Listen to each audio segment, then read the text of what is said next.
Hello दोस्तों, मैं प्रशांत।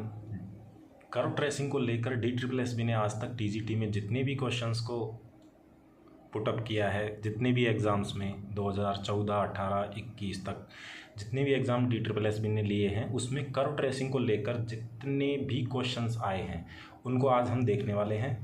तो देख लेते हैं। पहले एक बार सिलेबस देख लेते हैं। सिलेबस में देखते हैं कि अपने 2 पॉइंट कर्व ट्रेसिंग को लेकर 2 पॉइंट्स दे गए हैं। Derivatives for graphic and applications and sketching and tracing of curves, मतलब कर्व कैसे बनाए जाते हैं तथा कर्व बनाने के लिए या ग्राफ बनाने के लिए अवकलज का उपयोग कैसे किया जाता है। इसको हिंदी में देख लेते हैं एक बार। हिंदी में ये है, ग्राफ रेखा चित्र के लिए अवकलज का उपयोग और वक्र रेखा। ये 2 पॉइंट्स के ऊपर DSSB ने आज तक जितने भी क्वेश्चंस पूछे हैं उन क्वेश्चंस को हम आज देखेंगे। ये अपना सॉल्व्ड क्वेश्चन टाइप में है, मतलब जितने भी क्वेश्चंस आए होंगे और उनका सॉल्यूशन जो है। और आप पेन पेपर लेके बैठिएगा। क्वेश्चन तो आप नहीं उतार पाएंगे, लेकिन उनमें जो की पॉइंट्स हैं उन की पॉइंट्स को आप ध्यान में रख के की पॉइंट्स बना लेना। उनको मैं भी बोलता जाऊंगा और आपको कोई लगे कि कौन सा पॉइंट इंपॉर्टेंट है उसको नोट कर लीजिएगा और उस हिसाब से उन पॉइंट को अपन को पढ़ते जाना है, क्योंकि इसमें पता नहीं चल रहा है कि कौन सी चीज़ आने वाली है, कौन सी नहीं आने वाली है। तो हम पिछले पेपरों को देखते हुए हम अनुमान लगा सकते हैं कि किन किन चीज़ों को हमें पढ़ना है। तो आप पेन पेपर लेके बैठिए और बाकी मैं एक एक क्वेश्चन आपसे डिस्कस करता रहूँगा। तो ये अपने पेपर हैं। 2014 का एक पेपर है, 18 के हैं, कुछ 21 के हैं और ये आगे चल के पूरा शिफ्ट जो भी हैं, मेल फीमेल सब हैं। और अपना TGT के पेपर हैं 184 पेज तक। तो 184 पेज तक मतलब जितने भी आज तक एग्ज़ामों में क्वेश्चन आए हैं कर्व ट्रेसिंग को लेकर। हाँ, कहीं कहीं कर्व के नाम से कुछ और चीज़ें आएंगी जो किसी और यूनिट में हैं, तो उनको हम थोड़ा छोड़ के चलेंगे अभी। बाकी जो कर्व ट्रेसिंग का मेन क्वेश्चन आएगा उस पर हम थोड़ा डिस्कस करेंगे किन किन पॉइंटों पे आया हुआ है। तो हम शुरू करते हैं।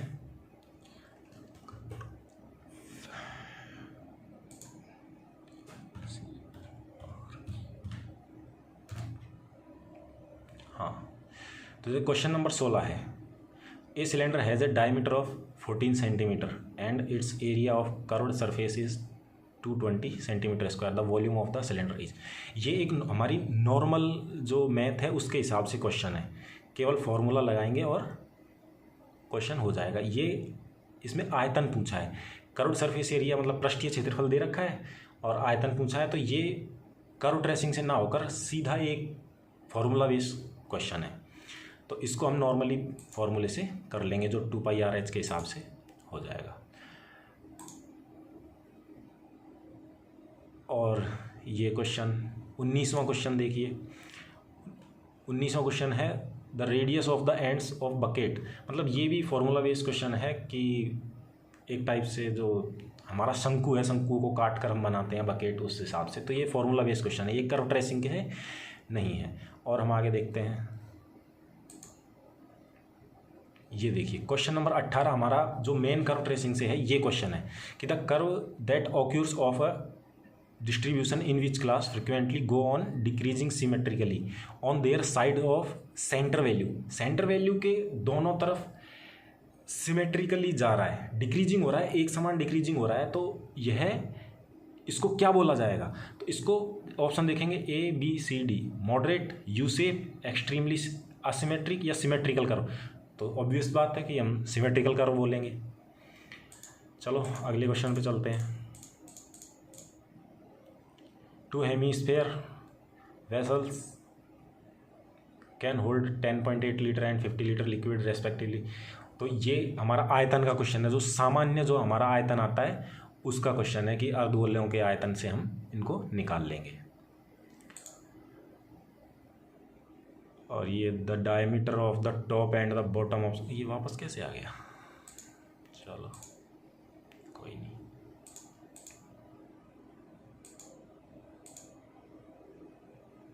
ये देखिए क्वेश्चन नंबर 5 पे आ जाइए।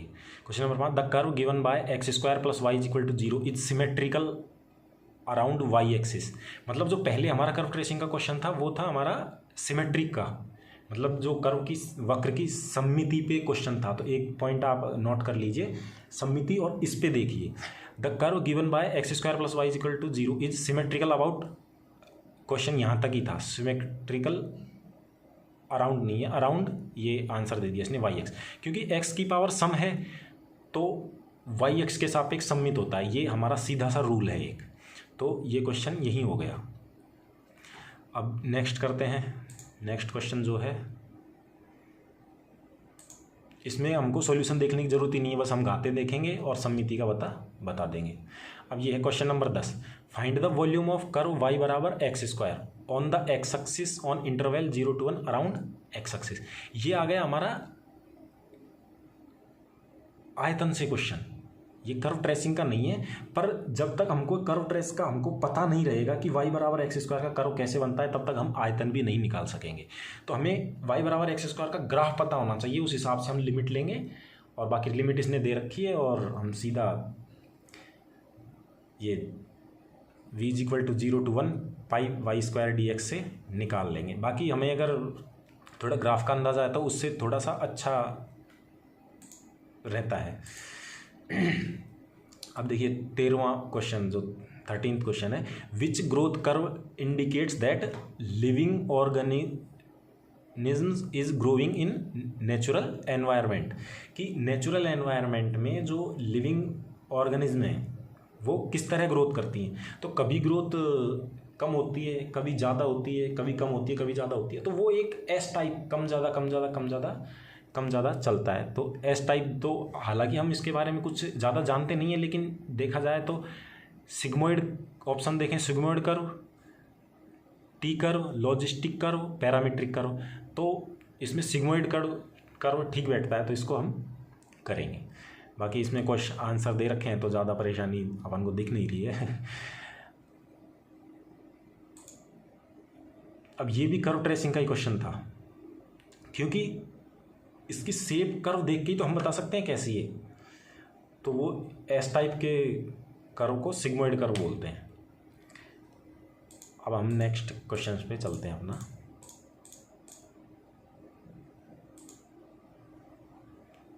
f बराबर this, then find the integral of f around the simple close curve c over the boundary of surface. ये इंटीग्रेशन का आ गया।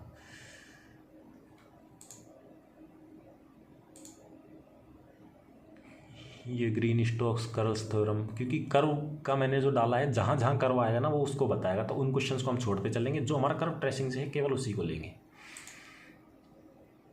अब ये है, if the contour is closed and does not intersect itself then it is called, मतलब एक close contour है वो अपने आप को नहीं काटता है तो उसे क्या कहते हैं, उसे हम जोरदां चाप कहते हैं।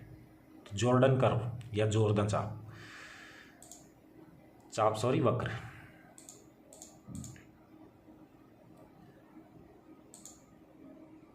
अब ये देखिए, ये है हमारा question, what is the curved surface area of cone in general form.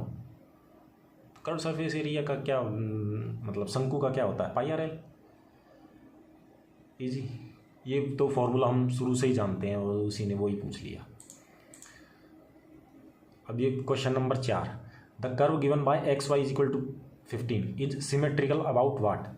मतलब जो हमारा पहला क्वेश्चन था, मतलब ये कि what is the curve surface area of cone in general form, तो ये हमें कुछ फॉर्मूले याद होने चाहिए कि गोले का या स्फेयर का कर्व सरफेस एरिया क्या होता है, वक्र का जो सरफेस एरिया क्या होता है, या सिलेंडर का क्या होता है, इनके फॉर्मूले याद होने चाहिए, तो हम इजीली उनको सीधा दे सकते हैं। हालांकि वो भी कर्व से उतने रिलेटेड तो नहीं है, लेकिन फिर भी आता है। क्वेश्चन नंबर 4 है, the curve given by x y is equal to 15 is symmetrical about what, किसके प्रति सममित है। तो हम ये देखते हैं कि x की जगह y रखें, y की जगह x रखें, तो नो चेंज हो इक्वेशन में, तो वो y इक्वल टू एक्स के सापेक्ष सममित होता है। तो ये देखिए वही है, x एक्स के सापेक्ष नहीं, क्योंकि y की घातें सम होनी चाहिए। About the line x is equal to y, x बराबर y रखेंगे तो वही इक्वेशन बनेगी, तो हमारा बी आंसर ठीक होगा। तो वापस देख लिए सममिति से पिछली बार या जितने भी पिछले एग्जाम हुए हैं, सममिति से लेकर सिमेट्रिसिटी से लेकर बहुत ज़्यादा क्वेश्चन आए हैं। अब हम आगे चलते हैं फिर वही, ये तो वॉल्यूम का है कि what is the volume of curve between the coordinate 0 to 4 around the curve x is equal to y. तो ये आयतन का आ गया, ये कर्व ट्रेसिंग का क्वेश्चन नहीं है। बाकी ये इनके फॉर्मूले होते हैं आयतन के भी, इंटीग्रेशन लगा के जो लिमिट दी गई है वो रखते हैं और पाई वाई स्क्वायर डी एक्स, ये सीधा फॉर्मूला होता है। अब वाई की जगह जो भी समीकरण दिया हुआ है वाई की वैल्यू रख के हम सीधा इंटीग्रेशन कर देंगे और आ जाएगा। अब देखिए, अब ये कर्व ट्रेसिंग से ये क्वेश्चन है, एसिम्प्टोट्स मतलब हिंदी मीनिंग उसका होता है अनंत स्पर्शी। जो रेखा वक्र को अनंत पर स्पर्श करेगी वो अनंत स्पर्शी होती है।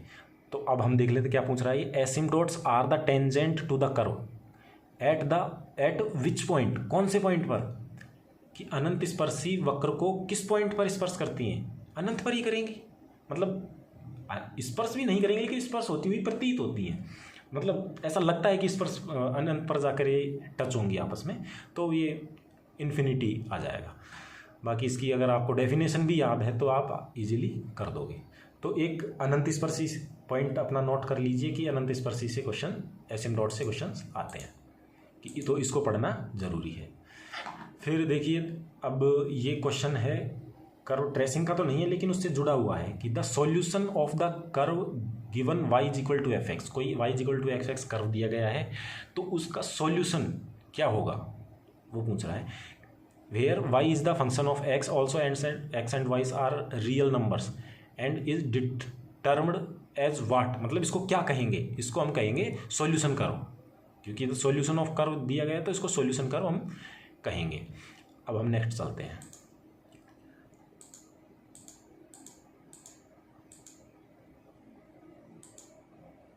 ये देखिए, अब ये हमारा पॉइंट है, the curve obtained in exponential growth is of which type, मतलब जो कर्व एक्सपोनेंशियल का मतलब हम कहते हैं जैसे e की पावर x की तरह जो ग्राफ जाएगा यूं, भाई e की पावर x की तरह जो ग्राफ जाएगा वो कैसा होगा, वो किस शेप का होगा। तो हमें पता है कि e की पावर x का ग्राफ एस टाइप का नहीं होता, टी टाइप का नहीं होता, डब्ल्यू टाइप का नहीं होता, जे टाइप का होता है, मतलब थोड़ा ऐसे आके मतलब यहाँ से शुरू होके यूं ऊपर जाता है तो वो जे टाइप का हो जाता है। तो ये, और हमें पता होना चाहिए कि एक्सपोनेंशियल ई की पावर एक्स का ग्राफ कैसा होता है ताकि हम इस क्वेश्चन का आंसर दे सकें। अब चलिए नेक्स्ट, अब ये कर्व क्या ग्रीन्स, स्टोक्स और जो उनकी थ्योरम है उनसे क्वेश्चंस हैं ये। अब देखिए, अब नया पॉइंट आप देखिए कि find out the slope of tangent line for the curve this eight the point 1 - 1। तो ये x की वैल्यू इंटरवल नहीं है, पॉइंट है ये x and y, x is equal to 1 and y is equal to -1। तो स्लोप ऑफ द टेंजेंट कैसे निकालते हैं, कोई भी हमको इक्वेशन दे रखी है या वक्र का समीकरण दे रखा है, केवल हमें उसमें dy/dx निकालना है। तो जो dy/dx है वो स्लोप ऑफ टेंजेंट ही है, बस dy/dx निकालेंगे, 1 और -1 को x y की जगह रखेंगे और हमारा आंसर आ जाएगा। तो आप एक पॉइंट टेंजेंट भी लिख लीजिए कि हमें टेंजेंट मतलब स्पर्श रेखा भी पढ़नी है। चलिए, तो ये करेंगे तो जैसे हम सॉल्यूशन करेंगे, क्योंकि बस हमें केवल ये dy/dx ही निकालना है। क्वेश्चन नंबर 2 है जो केवल dy/dx निकालना है, बस उसमें 1 और -1 रख के हम आंसर दे देंगे, वही हो जाएगा, वही हमारा एग्जैक्ट आंसर। अब क्वेश्चन नंबर 11 देखिए, इसमें वही what is the slope of tangent to the curve y is equal to 4x, जो भी कर्व दिया है, अभी कर्व का एक समीकरण को नहीं देखते हुए हम केवल ये देखेंगे कि हमें dy/dx निकालना है, स्लोप निकालनी है, dy/dx निकालेंगे, 0 0 x और x और y की जगह 0 0 रख देंगे तो हमारा आंसर आ जाएगा। मतलब इजी क्वेश्चन, जितने भी क्वेश्चन अभी तक आपने देखे हैं, मतलब या तो थ्योरेटिकल आए हैं या इतना आया है कि बस केवल हम थोड़ा सा करके और वैल्यू पुट करी और आंसर आ गया। ज़्यादा कोई इतना बड़ा क्वेश्चन हमको देगा भी नहीं, क्योंकि टाइम की शॉर्टेज काफ़ी ज़्यादा है। अब देखिए क्वेश्चन नंबर 18, क्वेश्चन नंबर 18 देखेंगे, विच ऑफ द फॉलोइंग कैरेक्टरिस्टिक, मतलब कौन सा गुण is included in the study of general procedure for the tracing the algebraic curve. मतलब कोई भी एल्जेब्रिक जो कर्व है उसको ट्रेस करते हैं, मतलब बनाते समय हम किन पॉइंट्स को ध्यान में रखते हैं, किन पॉइंट्स को ध्यान में रखते हैं। इसमें 3 पॉइंट्स दिए गए हैं, सिमेट्री मतलब सममिति, orthogonality and tangent to the curve at the origin.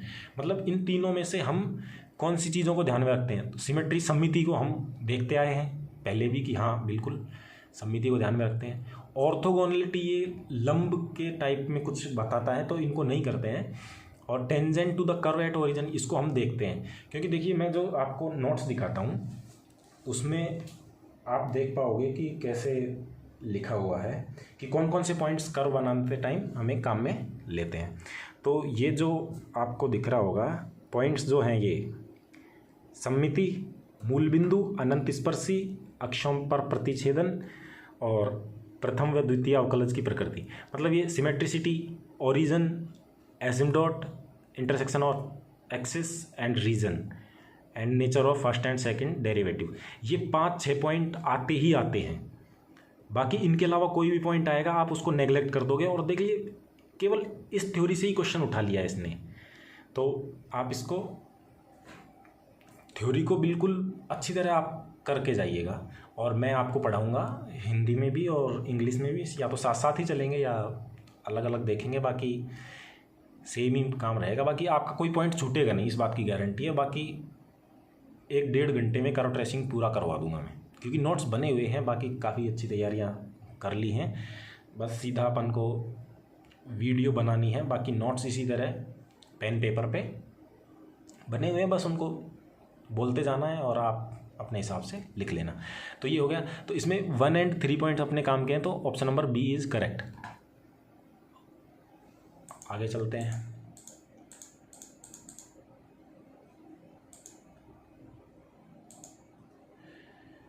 अब देखिए, what is the angle which the tangent to the curve at P makes with the positive direction of x axis.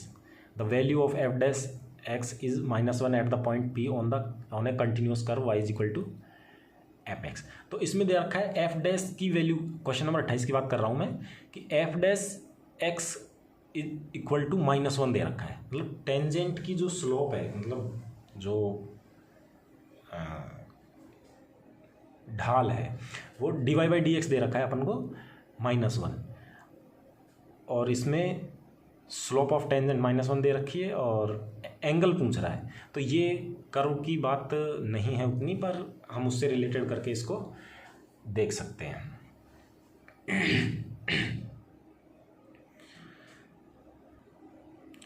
इसमें जैसे अब एफ डैश दे रखा है, मतलब dy/dx is equal to -1 दे रखा है, तो ये dy/dx ये tan थीटा के इक्वल होता है। तो tan theta is equal to -1, तो theta is equal to tan inverse -1 करके अपना ये आंसर इजीली आ जाएगा। तो फिर हम आगे चलते हैं। 34, question number 34, if dy is equal to 2x⁵, यदि dy बराबर 2x⁵ दे रखा है एंड dx दे रखा है, then what is the equation of the y। तो हमसे y पूछ रहा है कि y कैसे निकलेगा। तो सीधा सा हम क्या करेंगे, इसका इंटीग्रेशन कर देंगे, दोनों तरफ इंटीग्रेशन करेंगे, वो आ जाएगा। और उसके लिए कंडीशन भी दे रखी है, terms of x if curves passes through 1 0। जैसे ही हमें y मिलेगा, जैसे यहाँ सॉल्व कर रखा है, आप देखिए y dy का इंटीग्रेशन, इधर 2x⁵ dx का इंटीग्रेशन जैसे किया, y is equal to x⁵ आ गया, प्लस c आया। इस c को हटाने के लिए उसने ये कंडीशन दे रखी है। तो इसमें 1 और 2 जैसे हम रखेंगे तो c का मान आ जाएगा। जैसे ही c का मान आएगा तो हम इसको रख के इक्वेशन में, और हमारी इक्वेशन पूरी निकल आएगी। ठीक है, ये कर्व ट्रेसिंग का ना होकर थोड़ा क्वेश्चन अलग टाइप का है, लेकिन मिलता जुलता उसी से है कि कर्व ट्रेसिंग हम जब पढ़ेंगे, पूरी सिनेरियो हम देखेंगे उसका, तो ये सब चीज़ें उसका सबसेट के रूप में काम करेंगी। ये सब चीज़ें उसके अंदर से निकल के आएंगी और अपन को पूरा पता रहेगा। अब ये देखिए क्वेश्चन नंबर 6 जो है, तो what is the name of the curve y is equal to 1/1 - x। तो ये y is equal to 1/x की तरह व्यवहार करेगा, y is equal to 1/x की तरह। तो मैं आपको जैसे 1 मिनट दिखाता हूँ।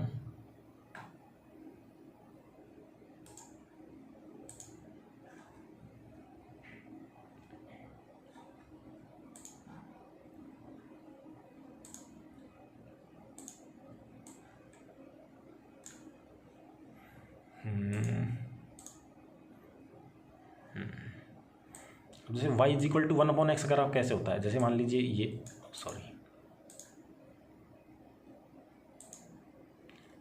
ये अपने अक्ष बन गए, जैसे मान लीजिए ये अक्ष बन, तो y is equal to 1/x graph ऐसे होता है, ये ऐसे चला गया, ये ऐसे आ गया। तो जो y इज इक्वल टू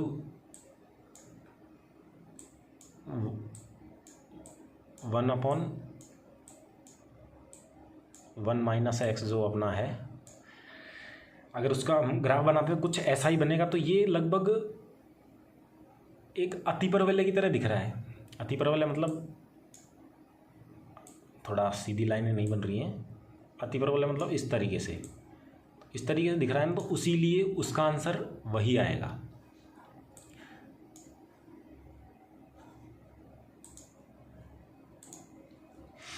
हम कहाँ थे, हम अपने इस क्वेश्चन पे थे।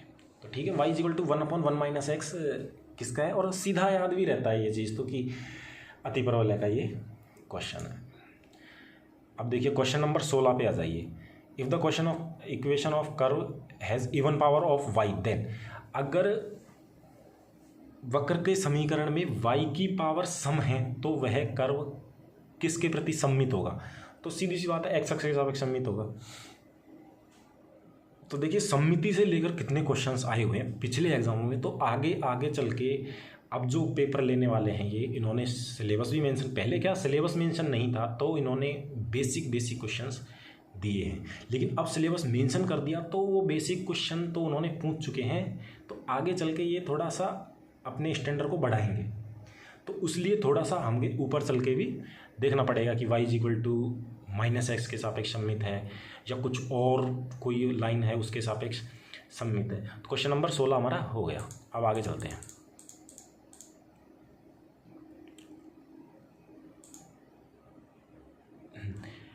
f is equal to then is is area area f। तो f का एरिया क्या होगा, तो ये एरिया वाले पोर्शन में चला जाता है, तो उसमें इंटीग्रेशन काम आता है, लेकिन फिर भी हम इंटीग्रेशन लगा के जो लिमिट होती है उसको लगाते हैं, या लिमिट लेके f का मान रख के dy लगा देते हैं, तो उससे ये आ जाता है एरिया ऑफ f। तो इसको देख लेते हैं। बाकी आगे ये कर्व्ड सरफेस एरिया वाले उसमें इंक्लूडेड हैं।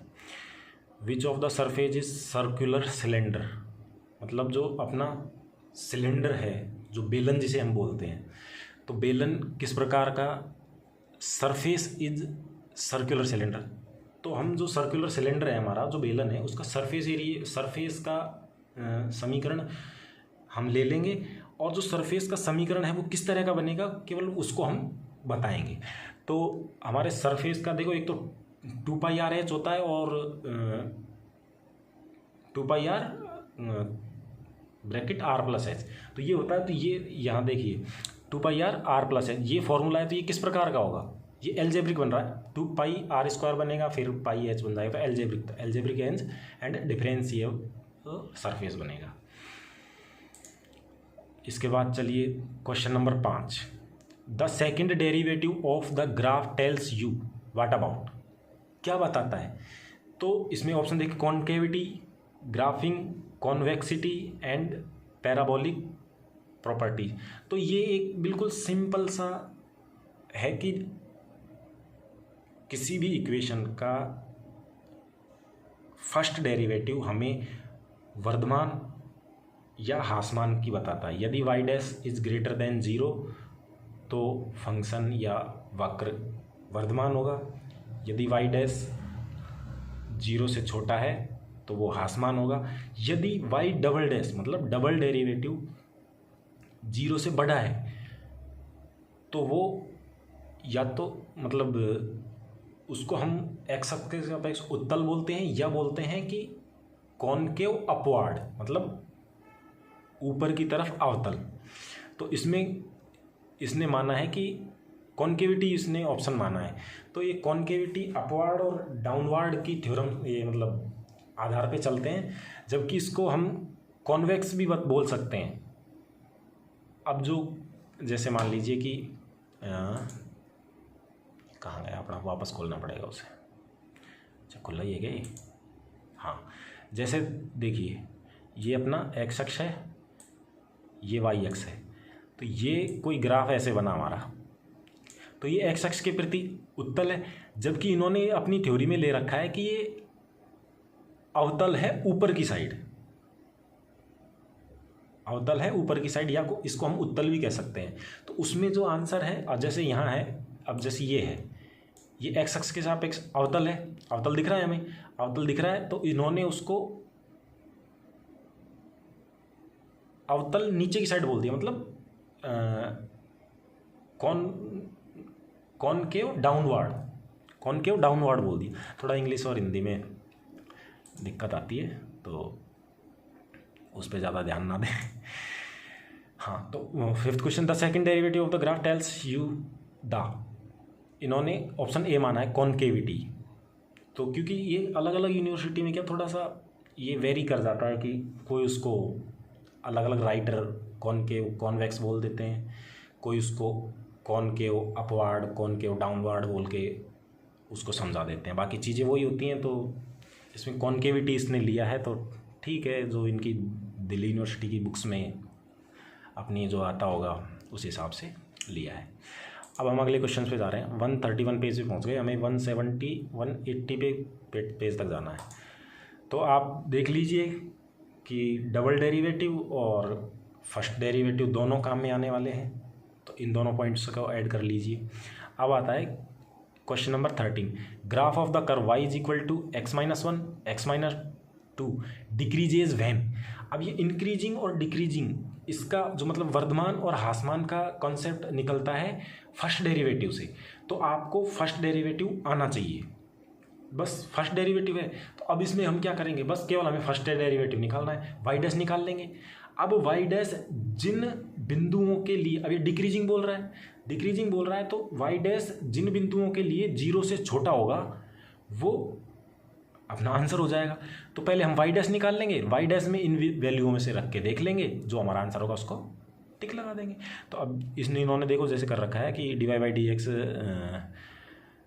वाई निकाला तो d y by d x, अब पता नहीं इन्होंने कैसे कर रखा है, हम सीधा d y by d x निकालेंगे, जैसे नीचे जाएंगे और उसको हम छोटा बताएंगे, छोटा है तो d y by d x 2x-3 लेंगे विच इज़ लेस देन 0, तो यहाँ से x की जो वैल्यू आएंगी वो अपना आंसर आ जाएगा सीधा।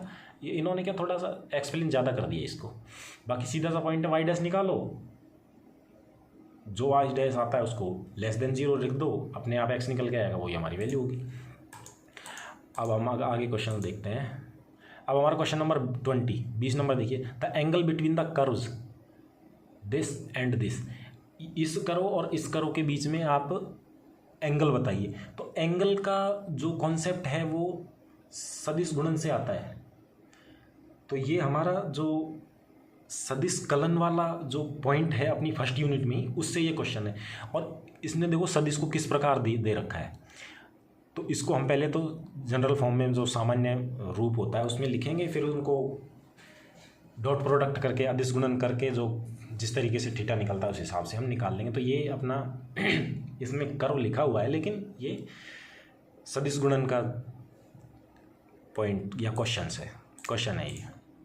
अब आ जाइए क्वेश्चन नंबर 2 जो दिख रहा है आपको, the law which enables and integral taken around a close curve to be replaced by one taken over any surface bounded by the curve is.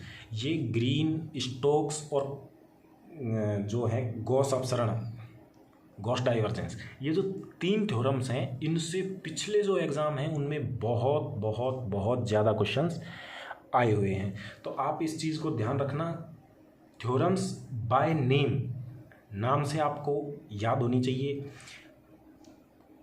कम से कम उसका थोड़ा बहुत लिंक तो याद होना चाहिए। जैसे Gauss, Stokes and Green's theorem है, इनका तीनों का इनमें ज़्यादा डिफरेंस नहीं है, थोड़ा थोड़ा डिफरेंस है, बस उसको देखते चलिए। एक क्वेश्चन इनमें से 100% पेपर में आता ही है, अब तक हर पेपर में लगभग आया ही है, क्योंकि हमने देख लिया है, तो उसमें कहीं ना कहीं पेपर में इनसे क्वेश्चन आया ही है।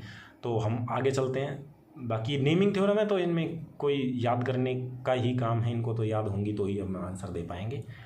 आगे चलते हैं। अब देखिए question number 14, the area of cardioid R is equal to A 1 minus cos theta, ये जो ये दे रहा है द एरिया ऑफ कार्डियोइड, ये जो कर्व हैं इनमें 8 से 10 कर्व ऐसे हैं जो फिक्स हैं और उन्हीं से लगभग, क्योंकि जाने माने 4-5 कर्व को तो हम जानते हैं, जैसे सरल रेखा है, वृत्त है, पैराबोला है, अतिपरवलय है और दीर्घवृत्त मतलब इलिप्स वगैरह जो भी हैं, मतलब इनको तो हम जानते हैं। इनके अलावा ये कार्डियोइड वगैरह काफ़ी है, मैंने लिख रखा है, आपको मैं एक बार दिखा दूँ। ये देखिए प्रमुख वक्रों से जैसे वृत्त है, दीर्घवृत्त है, परवलय है, इनके ध्रुवीय समीकरण हैं और प्राचल समीकरण भी किसी के लिख रखे हैं, तो किसी के ये जितने भी हैं एस्ट्रॉयड, सीसॉयड, लेम्सकी, अग्नेसी, ये हैं। अभी जैसे कार्डियोइड है, इसका ये दे रखा है, तो इनके फिक्स होते हैं। इनको करने हम बैठेंगे तो थोड़ा ज़्यादा टाइम लगता है, लेकिन जैसे ही हम आएंगे कि इनकी 3 चीज़ें याद कर लेंगे बस। एक वक्र का समीकरण, केवल ये नाम से भी दे देते हैं। अब इसमें तो क्या, इसने द एरिया ऑफ कार्डियोइड नाम भी दे दिया और समीकरण भी दे दिया। अगर मान लो उसने कार्डियोइड अकेला ही दे दिया तो हमें ये आना चाहिए कि R is equal to A 1 minus cos theta इसका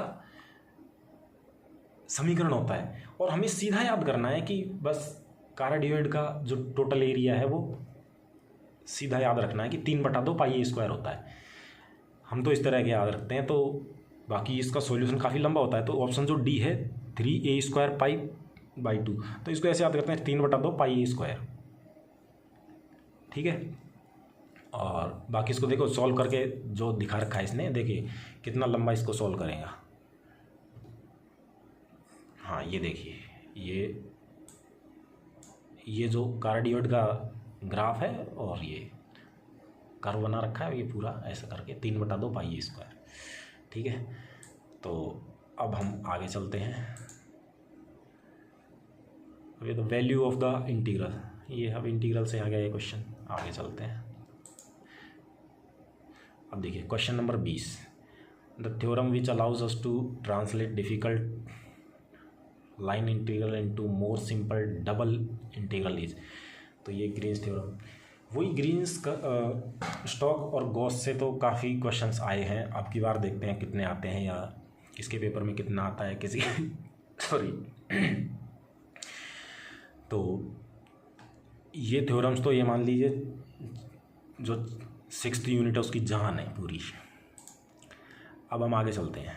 अब ये 5th revolve a piece of, तो ये कर्व ट्रेसिंग से ना होकर ये वॉल्यूम एंड सरफेस एरिया से क्वेश्चन है। बाकी सरफेस एरिया निकालने का ये जो फार्मूला दे रखा है इसने, ये बिल्कुल फिक्स फार्मूला है, x इज इक्वल टू 2 जो लिमिट होती है a to b y integration y, जो ये है इसको याद रख लीजिए। अब इसमें बस अपना अपना जो लिमिट है वो लगा दीजिए और y की जगह y का मान रख दीजिए, dy बाई डैश निकाल के ये रख दीजिए, बाकी सीधा इंटीग्रेशन कर दीजिए, आपको आंसर मिल जाएगा। ज़्यादा कोई टफ नहीं है। अब जो 11th क्वेश्चन है, graph of the curve y is equal to 3x square minus 2x cube is concave down when. Concave down का मतलब है कि कॉनकेव डाउन किस प्रकार से ये बना हुआ है। कॉनकेव डाउन का मतलब है कॉन्वेक्स और कॉनकेव हम कैसे बताते हैं, डबल डेरिवेटिव से। पहले हम इसका वाई डबल डैश निकालेंगे या d square y upon d x square निकालेंगे और फिर देखेंगे कि कॉनकेव डाउन है। कॉनकेव डाउन मतलब लेस देन 0 है, तो लेस देन 0 किस पॉइंट पर है, वाई डबल डैश निकालेंगे, उसको लेस देन 0 रख देंगे और जो एक्स का मान आएगा वही हमारा आंसर हो जाएगा। जैसे इसका हम सॉल्यूशन आगे देखते हैं। देखिए वैसे ही कर रखा होगा इसने, कहाँ है ये रखा, ये इधर आइए आप, माउस क्रॉस कर्सर पे ध्यान रखिएगा। सी वाई इक्वल टू ये वाई डैश निकाल लिया, वाई डबल डैश निकाल लिया। अब ये इसको ये 2 लाइनों को अपन छोड़ दें और हमें चाहिए y double dash less than 0। कब है, जब x, अब वाई डबल डैश क्या है 6 माइनस 12x। अब ये यहाँ लेस देन 0 का साइन लगा दो, लेस देन 0। ये x इधर रख लो, 6 को इधर भेजेंगे, माइनस में हो जाएगा, माइनस से माइनस कट जाएगा और फिर जैसे ही 6 के नीचे 12 जाएगा तो x इज लेस देन 1/2 हो जाएगा। सॉरी वो जैसे वहाँ माइनस को करेंगे तो एक्स इज़ ग्रेटर देन 1/2 हमारा आंसर आ जाएगा। वो माइनस का इंटरचेंज करने में हो जाता है। अब हम नेक्स्ट करते हैं। हाँ, 15 नंबर का जो क्वेश्चन है, graph of the curve y is equal to this is increasing when, increasing और डिक्रीजिंग का है, मतलब वर्धमान और आसमान का है, तो हमें y डैश निकालना है। अब ये इंक्रीजिंग की बोल रहा है तो y डैश निकाल के ग्रेटर देन 0 रखेंगे, जो भी हमारा आंसर आएगा x में वो हमारा बिल्कुल। तो हमें क्या निकालना है, केवल y डैश निकालना है, उसको ग्रेटर देन 0 रखना है, बस सिंपल। तो अब इसमें देखिए y इज इक्वल टू ये दे रखा है, इसका ग्राफ ये मोड खोलते हैं तो थोड़ा डिफरेंट टाइप से ये खुलता है, मतलब मोड है तो मोड को एक बार प्लस में खोलेंगे, एक बार माइनस में खोलेंगे, उस टाइप से देखेंगे और फिर बाय ऑप्शन अपन चूज कर लेंगे। तो ये इस तरीके से होगा, मतलब मेन कंसेप्ट यही है कि वाई डैश निकालना है इसमें। तो आप देखिए कि इंक्रीजिंग डिक्रीजिंग, मतलब फर्स्ट डेरिवेटिव और सेकंड डेरिवेटिव से काफ़ी सारे क्वेश्चंस पिछली बार आए हुए हैं, तो अब की बार भी इनको पढ़ना बहुत ज़रूरी है। अनंत स्पर्शी से पिछली बार केवल अभी तक शायद 1 या 2 ही क्वेश्चन हमने देखे हैं, लेकिन अब की बार अनंत स्पर्शी क्या, पिछली बार इन्होंने सब बेसिक से क्वेश्चन उठाए थे, मतलब क्योंकि सिलेबस मेंशन नहीं था, पहली बार इनको ये चीज़ें उठानी थी, तो पहली बार में केवल जैसे और भी टॉपिक देखेंगे ना हम, जैसे मैट्रिक स्पेस वगैरह देखेंगे, जो नए टॉपिक इन्होंने जोड़े हैं, तो उसमें भी केवल डेफिनेशन से या नोटेशन से उठा लिए हैं। और 1-2 क्वेश्चन तो ऐसे थे कि पैडल इक्वेशन, मतलब पैडल कर्व के कोऑर्डिनेट किस में होते हैं, मतलब जो पदिक समीकरण है उसके कोऑर्डिनेट किस में होते हैं, तो PR में होते हैं, बस केवल वहाँ से क्वेश्चन उठा लिए। तो अब की बार क्या है, थोड़ा सी एडवांस चलेंगे, क्योंकि सिलेबस भी मेंशन कर दिया और काफ़ी टाइम भी लोगों को मतलब स्टूडेंट्स को मिल गया है तैयारी करने का, तो पेपर थोड़ा सा ठीक आएगा, पर ज़्यादा उतना हार्ड नहीं आएगा, लेंथी क्वेश्चंस नहीं आएंगे, इस बात का बिल्कुल ध्यान रखिएगा आप, लेंथी क्वेश्चन बिल्कुल भी नहीं आएंगे। तो इसमें भी वाई डैश निकाल के ग्रेटर देन 0 कर देंगे तो अपना आंसर आ जाएगा। अब देखिए ये जो है ये कौन सी ग्रीन स्टॉक और उन थ्योरम से क्वेश्चन आ गया, तो ये उससे है। अब ये क्वेश्चन नंबर 10 भी उन्हीं से है।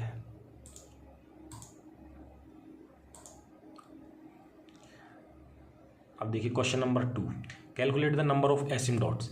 अब इसमें एसिम्पटोट निकालनी है, मतलब अनंत स्पर्शी निकालनी है for the curve, for the function f(x) is equal to x/x² - 9। तो ये किन किन वैल्यूज़ के लिए अनंत पर जा रहा है या किस तरीके से अनंत पर जाएगा, तो उस हिसाब से हम इसकी अनंत स्पर्शियाँ निकालते हैं। जैसे ही हम x/x² - 9 करेंगे तो हमें 2 अनंत स्पर्शियाँ तो बिल्कुल सामने दिख ही रही हैं, कि क्योंकि जैसे ही हम x की जगह 3 रखेंगे तो भी f(x) is equal to infinity पे जा रहा है, तो वो हो जाएगा। -3 रखेंगे तो भी, तो वो 2 अनंत स्पर्शियाँ तो हैं ही इसमें, 3 एंड -3, बाकी एक इसने तो, और वो हो गई मतलब समांतर हो गई, y-अक्ष के समांतर हो जाएंगी। और इसने ऑप्शन लगा रखा है A, तो इसकी 3 अनंत स्पर्शियाँ। जैसे हम अनंत स्पर्शी के बारे में पढ़ेंगे तो उसमें जो भी हिडन या ओपन जो भी रूल्स हैं उनके, वो सब हमें देखने को मिलेंगे। इसमें तो क्या थोड़ा अलग तरीके से दिखा रखा है कि अनंत स्पर्शियाँ 3 ही टाइप की होती हैं, एक तो x-अक्ष के समांतर, दूसरी y-अक्ष के समांतर, और तीसरी होती हैं तिर्यक अनंत स्पर्शी, जिनको ऑब्लिक एसिम्पटोट बोलते हैं। ठीक है, तो उनके निकाल के इसमें 3 दे रखा है। तो एसिम्पटोट से हमारा क्वेश्चन है, इस पॉइंट को भी आप नोट पहले कर चुके हैं वैसे, और डबल लाइन मार देना कि इम्पोर्टेंट तो है ये। अब देखिए 10-16, the area of the region trapped between the curve this. तो ये कर्व और 2 कर्वों के बीच का एरिया है, तो इसको ऐसे निकालते हैं, मतलब दोनों का पहले तो कर्व बनाना आना चाहिए हमें। जैसे ही कर्व बनाएंगे, कर्व को इंटरसेक्ट करवाएंगे, उनसे पॉइंट्स मिलेंगे, उनसे हमें इंटीग्रेशन की लिमिट मिलेगी। जैसे इंटीग्रेशन की लिमिट मिलेगी, हम अपर कर्व से माइनस करके माइनस लोअर कर्व कर देंगे। जैसे y is equal to x+2 है, तो x+2 माइनस इसका समीकरण क्या है, y is equal to x² कर देंगे, बस x+2 - x², क्योंकि x अक्ष के यहाँ तक अगर हम y is equal to x+2 लेते हैं तो -1 से 2 तक पूरा कवर हो रहा है। इसमें से इस क्षेत्र को और इस क्षेत्र को घटाएंगे तो ये इस कर्व को, क्षेत्रफल को ही घटा देंगे नीचे वाले को, तो हमारा आंसर आ जाएगा। और फिर केवल इंटीग्रेशन करना है। इसको हम देखेंगे इसी में, या फिर वो जो कर्व सरफेस एरिया वगैरह आते हैं उनके साथ इनको देख लेंगे। बाकी ये सब चीज़ें मैं करवाऊँगा। अब देखिए question number 2, what is the formula for logistic growth. अब ये अपने मैथमेटिकल मॉडलिंग का है। अब फॉर्मूला पूछ रहा है तो अब ये तो देखो अभी बाहर है सब, बाकी इसको करवाएंगे क्योंकि इसको मैटर ढूंढ रहे हैं अभी। बाकी मिल भी गया है मैटर इतना, पर वो सफिशिएंट नहीं लग रहा अभी, तो इसलिए इसको सबसे लास्ट में करवाएंगे।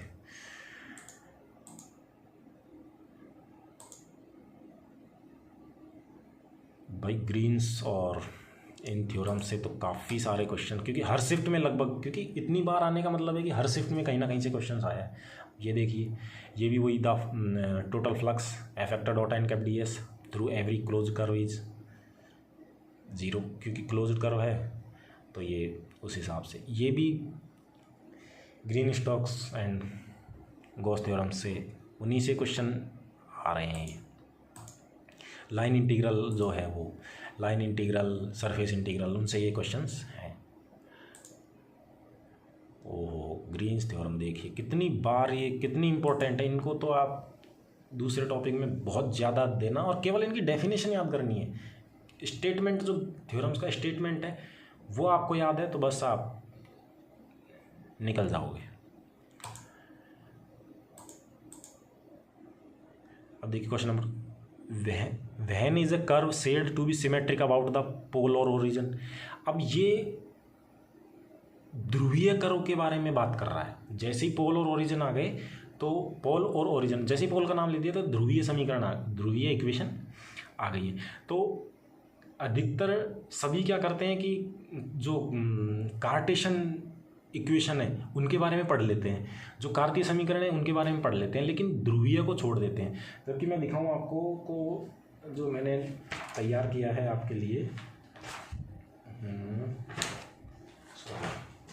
उसमें ये पॉइंट्स आपको देंगे कि जैसे ये फर्स्ट पॉइंट है कार्तीय समीकरण, ध्रुवीय समीकरण का वक्र अनुरेखण, पैरामीट्रिक इक्वेशन का कैसे कर्व बनाया जाता है, और फिर ये जो इनसे सीधा क्वेश्चन आ जाता है कि पैडल इक्वेशन के कोऑर्डिनेट किस में होते हैं, इंट्रिंसिक इक्वेशन के, इंट्रिंसिक कर्व के जो कोऑर्डिनेट है किस में होते हैं, और ये इस तरह के क्वेश्चन। तो पोलर्स जो इक्वेशन है उनके कर्व भी बनाना आपको आना चाहिए, क्योंकि जो कि मैं दिखाता हूँ आपको इस तरीके से, इनके जो रूल्स होते हैं वो है कि सिमेट्रिक किस में सिमेट्रिक होते हैं। जैसे ये है, यदि थीटा की जगह माइनस थीटा रखेंगे और वक्र में नो चेंज, तो प्रारंभिक रेखा का मतलब थीटा इज इक्वल टू 0 के सापेक्ष सममित हो जाएगा। यदि theta is equal to pi minus theta रखेंगे और समीकरण नो चेंज, तो थीटा बराबर पाई बाई 2 के सापेक्ष सममित हो जाएगा। यदि r is equal to minus r रखें और नो चेंज रहे, तो ध्रुव के सापेक्ष सममित, जो कि हमारा जो क्वेश्चन दिख रहा है हमें सामने वो है। तो हम क्या लगाएंगे, r is equal to minus r रखेंगे, और अगर नो चेंज है तो पोल के सापेक्ष सममित हो जाएगा। ठीक है, तो ये सब चीज़ें काफ़ी अच्छी तरीके से मैं करवाऊँगा आपको।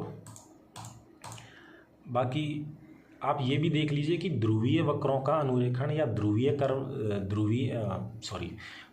पोलर इक्वेशन कर्व जो है उनकी ट्रेसिंग भी आपको आनी चाहिए। ट्रेसिंग मतलब वक्र आपसे बनवाएगा नहीं, लेकिन उनके जो प्रॉपर्टीज़ हैं उनमें से छोटे छोटे क्वेश्चन ये पूछ लेगा।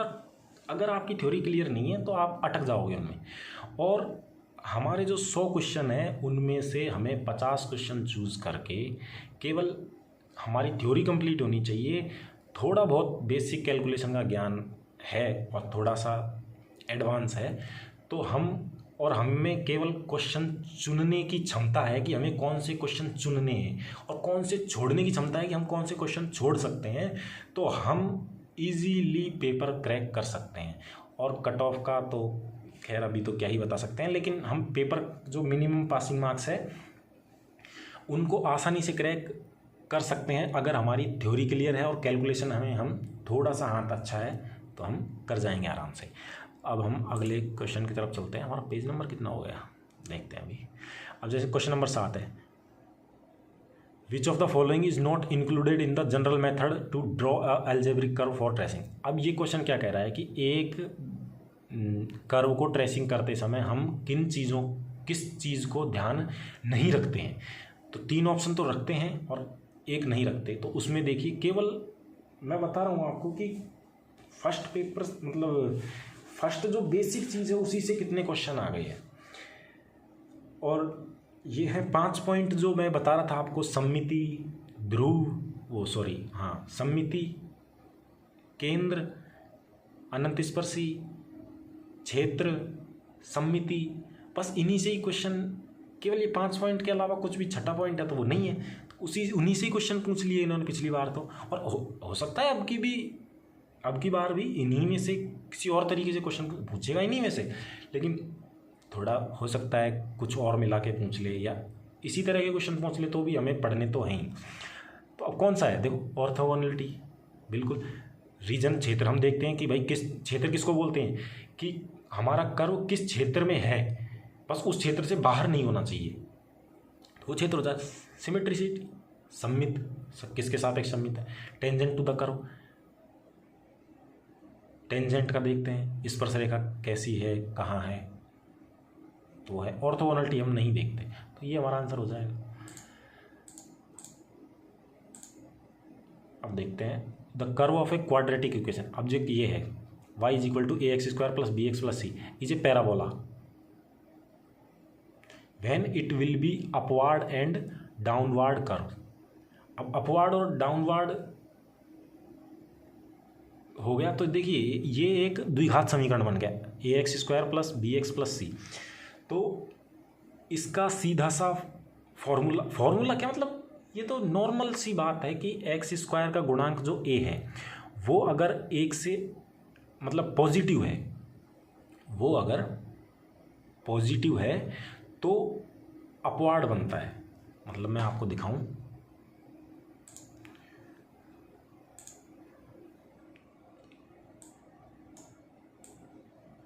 कि अगर a पॉजिटिव है तो x² वाला इस टाइप से बनेगा, ये लो इस टाइप से। और अगर जो x² का मल्टीपल है वो नेगेटिव है, मतलब a से मतलब 0 से छोटा है, तो वो इस प्रकार बनता है। कहीं भी अक्ष हो या कहीं भी बनेगा वो डाउनवर्ड बनेगा। तो बस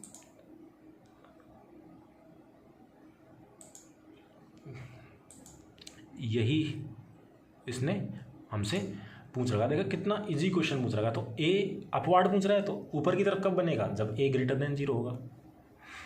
ठीक है, क्वेश्चन नंबर 15, क्वेश्चन नंबर 15 देखिए। If f be a function defined on a b and is twice differentiable, मतलब y" हम निकाल सकते हैं, then it is said to be concave upward. Concave upward का मतलब है कि x अक्ष से जब हम देखेंगे तो ये हमें इसका मुंह ऊपर की तरफ खुला मिलेगा, मतलब y की पॉजिटिव वैल्यू की तरफ खुला मिलेगा। तो वो क्या होगा, कब होगा, जब हमें पता है कि y" = > 0 हो। तो इसमें तो ऑप्शन ही, हाँ ऑप्शन गलत दे रखे हैं, तो मतलब अपन को तो पता है ना ऑप्शन, तो ये है तो इसको रिमूव किया गया है, स्टार दे रखा है तो इसको छोड़िए। तो मतलब अब हमारा आंसर ये रहेगा कि f" इज > 0 ओनली, बस। ठीक है, अब आगे चलते हैं। तो ये डबल डेरिवेटिव और सिंगल डेरिवेटिव को भी ज़रूर पढ़ के जाना है, कहीं छोड़ मत देना, क्योंकि कर्व ट्रेसिंग एक छोटा सा टॉपिक का नाम दे दिया आप, उसके अच्छे सम्मिति वगैरह पढ़ ली और क्लोज कर दिया, तो ऐसा नहीं होना चाहिए। मैं पानी पी लेता हूँ, 1 मिनट। है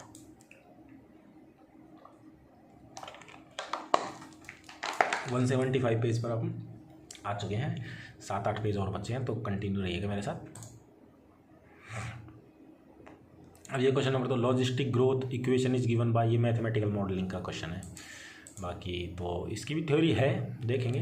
the line integral can be converted into surface integral using this in multiply connected domain. तो ये वही ग्रीन्स थ्योरम का क्वेश्चन है। तो देख लीजिए हमारे कर्व ट्रेसिंग में तो जो पॉइंट्स आए हैं अब तक वो नोट करते रहिएगा, और बाकी जो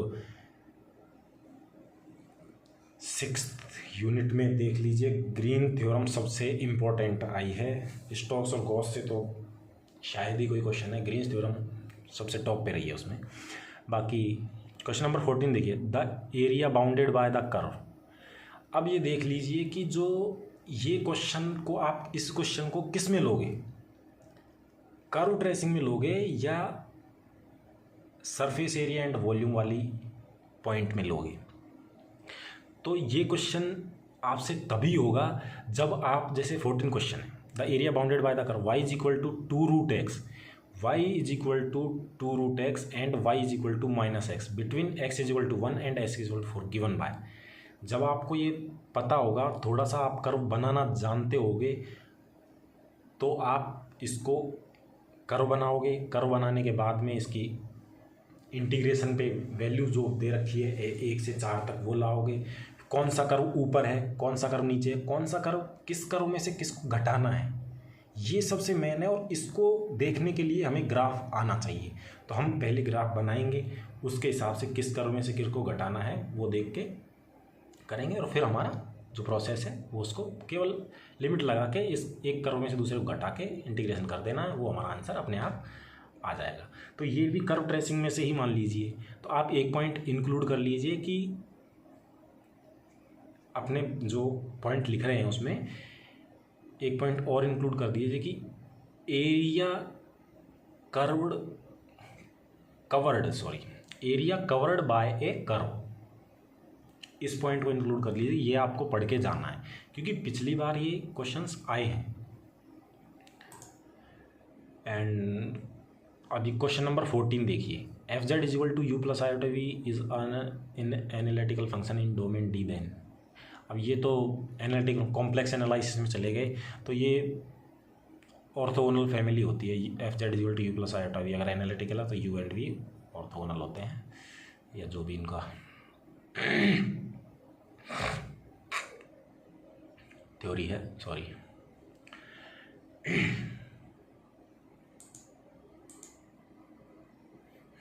98 क्वेश्चन। 10 सेट कहाँ कितने पेज पे आ गए अपन, मैं एक बार पेज देख लेता हूँ।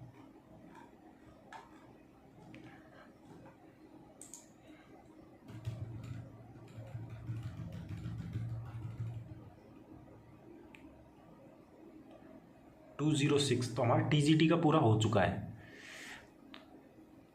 टीजीटी का हमारा पूरा हो चुका है। अब ये पीजीटी के पेपर चालू हो गए हैं। तो हमने देख लिया है कि हमारा जो है कर्व ट्रेसिंग जो पॉइंट है उसमें क्या क्या चीज़ें इम्पोर्टेंट हैं। तो मैं आपको बता दूं कि जो चीज़ पॉइंट्स आपने बनाए होंगे वो तो हैं ही, साथ में आप ये देख लीजिए कि क्या क्या और पॉइंट्स हैं। और पॉइंट्स तो क्या हैं, बस वही हैं। एक तो आप ये देख लिए कि कौन कौन से कर्व होते हैं। कुछ कर्व हैं फिक्स्ड कर्व हैं, वो जो हैं हमें याद करने हैं, उनको देखते रहिएगा। बाकी ये है कि आपके नोट्स बन के तैयार हैं, बस आपको पढ़ाना है। ये नोट्स बना दिए हैं। जिस तरीके से अनंत स्पर्शियाँ कैसे निकालते हैं, सममिति कैसे निकालते हैं, अक्षों पर प्रतिच्छेदन क्षेत्र कैसे निकालते हैं, ध्रुवीय समीकरण वाले वक्रों का अनुरेखण कैसे करते हैं, इसके बाद में प्राचलिक समीकरणों का वक्रों का कैसे करते हैं। ये कुछ एग्जांपल्स भी बीच बीच में करवाएंगे। और उसके बाद में फिर एसिम्प्टोट कैसे निकालते हैं। एसिम्प्टोट तो पहले ही बता रखी है, लेकिन और भी है। ध्रुवीय वक्रों की भी अनंत स्पर्शियाँ जो एसिम्प्टोट हैं वो भी करवा रखी हैं। और इसके अलावा ये कुछ क्वेश्चंस हैं, तो ये सब करवाऊँगा मैं। बाकी ठीक है, थैंक यू, बने रहिए मेरे साथ और चैनल को सब्सक्राइब कर लीजिए ताकि हिंदी में आपको नोट्स और वीडियोस मिलती रहेंगी। अपने खुद के नोट्स बनाइए, तैयारी कीजिए। आपको काफ़ी टाइम मिल चुका है, तो इस टाइम का किस तरह आपको उपयोग करना है, किस तरह इसको यूटिलाइज़ करना है अपने आने वाले एग्ज़ाम के लिए। और बने रहिए मेरे साथ, मैं आपको जल्दी से जल्दी वीडियो डालने का सिलसिला जारी रखूँगा। बाकी थैंक यू।